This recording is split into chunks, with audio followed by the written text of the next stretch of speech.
Hey everyone, this is part 2 of reviewing some backlog games I finished in 2025. If you missed the first video, be sure to check it out here, and there will be a link below. All gamers have a library of shame, a bunch of games that were started and never finished, or ones never touched at all. In this series, I go over the games I finished this year on my backlog list. I am going in alphabetical order, and I review each game on price, length, story, gameplay, aesthetic, and overall enjoyment, and if I would recommend it. Bonus points if you could pet a creature in the game. I will do my best to avoid spoilers, and I'll mark them appropriately so you could skip them. Please be aware that I purchased most of these games at a sale price, and none were gifted to me by any creators.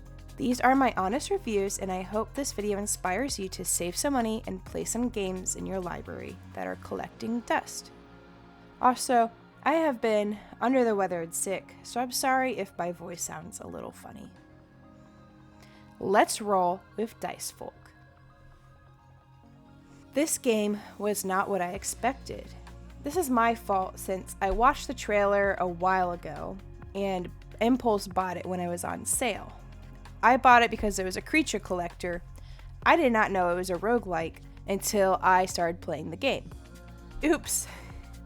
In Dicefolk, you are someone who can tame chimeras, which are creatures to collect in this game, and manipulate the dice used to fight, i.e. the tides of battle. You are trying to undo all the seals on this big door in order to fight the big bad. I cannot remember what your motivation is as the main character. A lot of the lore and story are stuck in lore scrolls that you only get after each run. So in order to get the full story, you have to do many runs.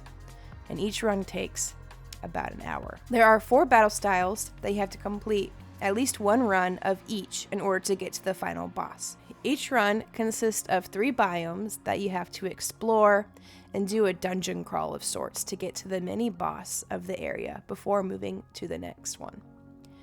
You have to manage your party's health and items wisely. There's a good amount of RNG to this game that affects the types of spirits you encounter and the items for sale. In battles, you roll 2 sets of dice, yours and the enemy's. This determines the actions that both sides can take. You can determine when the enemy takes an action, but you have to use all of their dice slots. Meanwhile, you could pick and choose if you want to use all of yours or not. These battles are similar to rotation battles in Pokemon. Positioning and rotating your chimeras for the advantage is important. The 2D art style is great, though the animations at times are limited. I love the creature designs, though you cannot really interact with them or pet them. This game is fully focused on battling and playing with strategies and team composition. There are shiny variants in this game that are called iridescents, and they look like the holographic versions of the chimeras, and they have better abilities than the normal ones. Unfortunately, roguelikes are not really my thing. The soundtrack is pretty good. The game took me about 10 hours to beat, but there was a lot more I could do. There were additional modes I unlocked after beating the game, and there are many more chimeras and lore scrolls to unlock as well. This increases replayability of the game. I would personally not play this game again. I would recommend this game if you like strategy games or roguelikes. I bought this game on a sale, but the full price is $14.99, which I think is a little pricey for the level of enjoyment I got out of this game. I would wait for a decent sale. Here is my review for Dicefolk.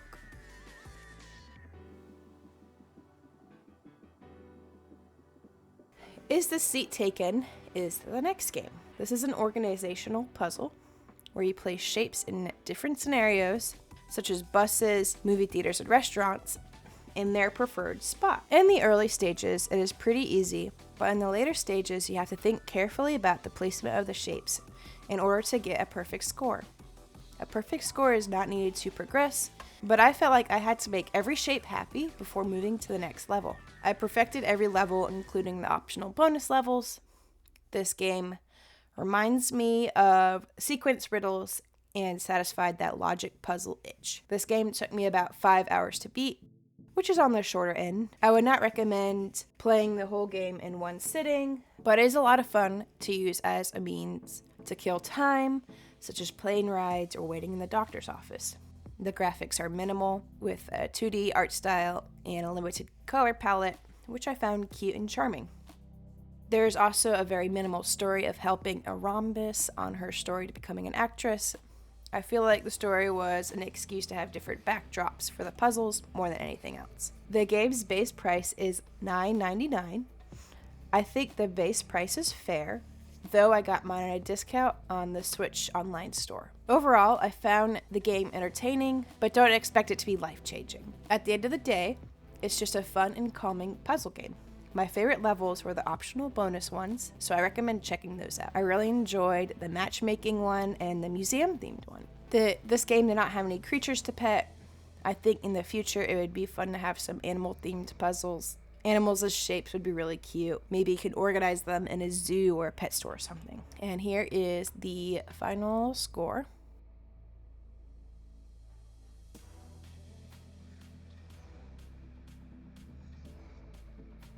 Little Kitty, Big City. You are a little kitty cat who fell out of your tall apartment building window, and you navigate a busy city to get back home. Along the way, meet quirky characters and help them with side quests to achieve your goal. You also get to cause some kitty chaos on your adventures. Right off the bat, it's another game about outdoor cats, which if you have seen my previous videos, you know how I feel about this. However, unlike similar games I have played, this game also takes a more lighthearted and enjoyable approach to being a lost cat. This game is also more cartoonish in its graphics and world physics, which helps soothe my anxious concerns about the kitty characters. Plus, there are silly hats to collect. The art style, as previously mentioned, is very vibrant and cartoonish. The setting looks like to be in some sort of Japanese city. The character designs are fun, and the dialogue is witty and fun as well. I beat this game in about 3 hours. There were a couple side quests I could have completed and other collectibles to collect. There's also a free update that I have yet to play that adds some additional content. I feel like the base game is too short for the base price of $14.99, and overall, the story is cute, but not anything to write home about. I would wait for a decent sale. There are sales quite often for this game. I completed this game in one sitting, and was disappointed there was no more story to play, but I am planning on going back to check the additional content added, and I hope that they continue to add more content to it. This is a game I would recommend at a sale price if you have a free evening and you want to be a troublemaking kitty. There is no creature to pet in the game. However, you as the kitty can be pet, so I'll add half a point for that. Here is my review.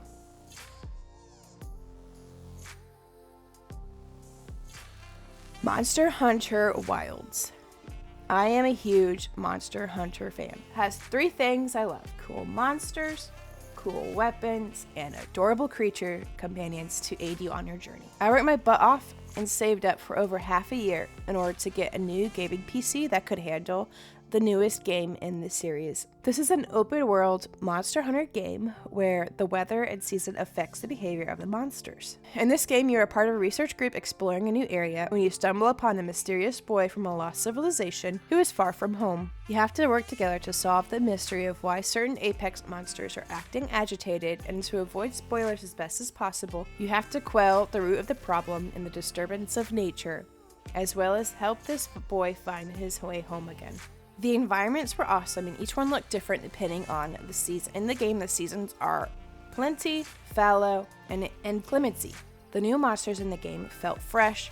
There were a lot of monsters based off on arachnids and cephalopods, but there were some familiar faces as well. The art direction was really good, and the music was also good as expected. Voice acting for the side characters were top-notch, but the voice acting for your playable characters still felt awkward and goofy, as is the trend in this series. I love the armor designs, and I love the equality of armor not being gender locked. If I wanted a slutty man character, I could have one. If I wanted my female character to wear big and bulky spiky armor, that was also an option as well. I wasn't super invested in this story. I was here to kick monster butt, not feel emotions, but I know some people really enjoyed this story overall. The gameplay is that a local village is having some issues with the top dog monster species in the area that is agitated due to inclement weather. You research the monster and you beat it to keep the village safe. There are many weapon classes to choose from. What I like about this game is that you have a mount creature that you can pet that is able to carry 2 sets of weapons. So you can switch it up to whatever is best suited for the monster in front of you. I personally main dual blades or the insect glaive. The mount creature is very handy for navigating the large map. It can run, jump, climb, and glide about. You also have a Palico Kitty companion that you can dress up who will aid you in battle. I did not find the Palico as helpful in this game as I did in Monster Hunter Rise, but I did play with multiple people during the story, so it is possible I just didn't have a chance to use him as much.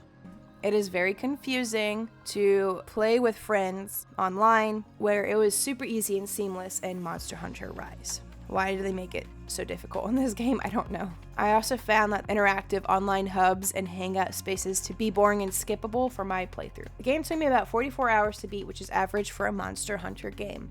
I still have some post-story game to play through that I will eventually finish. I found this game to be long, but not in the way that I felt discouraged about finishing the game. The base price for this game is $69.99.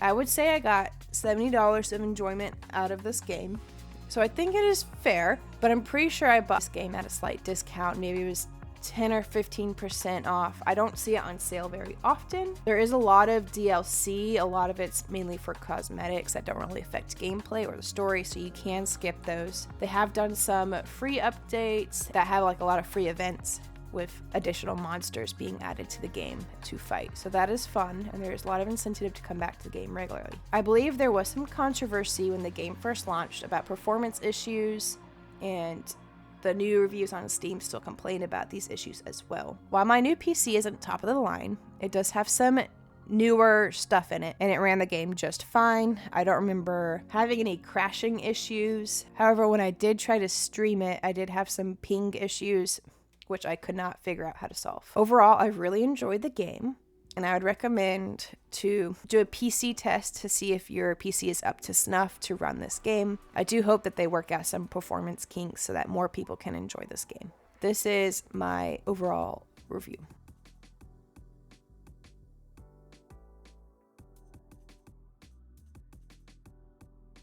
Neva is the next game. Neva is a puzzle platformer that follows the story of a girl and her magical wolf companion as they go on a journey to fight the corruption in their world. The story takes place over about a year. The wolf starts off as a puppy and then grows into an adult, gaining more skills and ability as the game goes on. And yes, you can pet the wolf, who is the namesake of the game. This game took me about 5 hours to beat, which is on the shorter end. There were some platforming moments that blew my mind.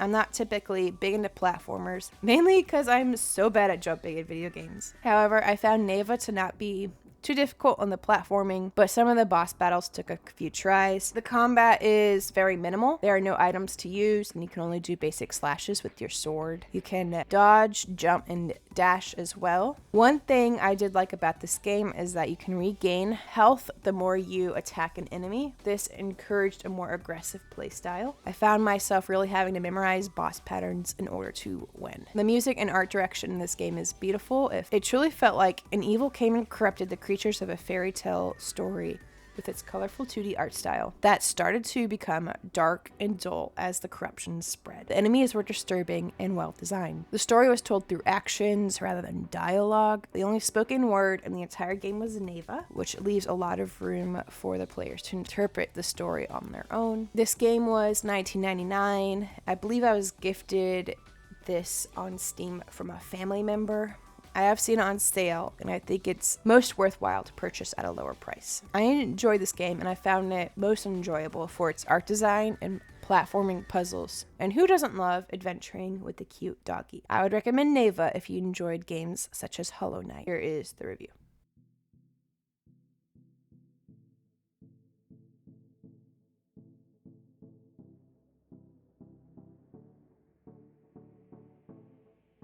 Peak is our last game for today's video. This game is best enjoyed with friends. You are essentially a Boy Scout who had their plane crash on a mysterious island while traveling for some sort of scout event. Your scouting knowledge tells you it's best to climb to the highest peak if you have any hopes of being rescued. This island has several mountains to climb, all with a variety of biomes to endure. Climb you must too, because if you dawdle for too long, A fog that will kill you slowly rises over the island. Each area has unique dangers to survive: poisonous fruits, freezing cold, scorching heats, and perilous heights to fall from. If you play this game with friends, you'll increase your likelihood of reaching the top and surviving. You can help each other climb and save your friend from certain death if they pass out. A successful climb takes about an hour and a half, but it is so much fun. I have played pretty often. I have about 40 hours under my belt in this game. In the gameplay, you have a stamina bar that determines how long you can climb. Some items can either increase or decrease this bar. If you take too much stamina damage, you die. However, if you are playing with friends, you can become a ghost after you die and help guide them to the nearest checkpoint, which are campfires at the top of each biome. Your friends can revive you and you can climb in the next area. There are 5 stages to clear each run, each area getting a little more difficult to climb. The final area has you climbing inside a volcano to reach the highest peak. If you are playing with friends, it is important to stay near each other. If you stray too far ahead from the group, the Scout Master will come after you and throw you off the mountain. This game heavily encourages cooperation. Each day, the mountains are procedurally generated, keeping the gameplay fresh and entertaining. The devs are very involved with the game, and they've added several free updates since launch, and they're always looking for ways to improve the game. The art is simplistic and cartoony, and the music is more scenic than memorable. One thing I love about the game is that each achievement you unlock becomes a badge on your scout stash in-game, and it unlocks a cosmetic for your scout. There is no creature to collect, but you can carry and use Bing Bong, like a magic 8-ball, so I'll give half a point for that. There isn't much story to the game, but there is a little bit of lore about Master you can discover, but the game overall likes to leave questions unanswered. The price is also fantastic for the amount of gameplay you can get out of it. The base price is $7.99, which is hard to beat, and I see it on sale quite often. I really enjoy this game, and I highly recommend getting it if you want a quick game full of fun and laughter with some buddies online. And here is the review.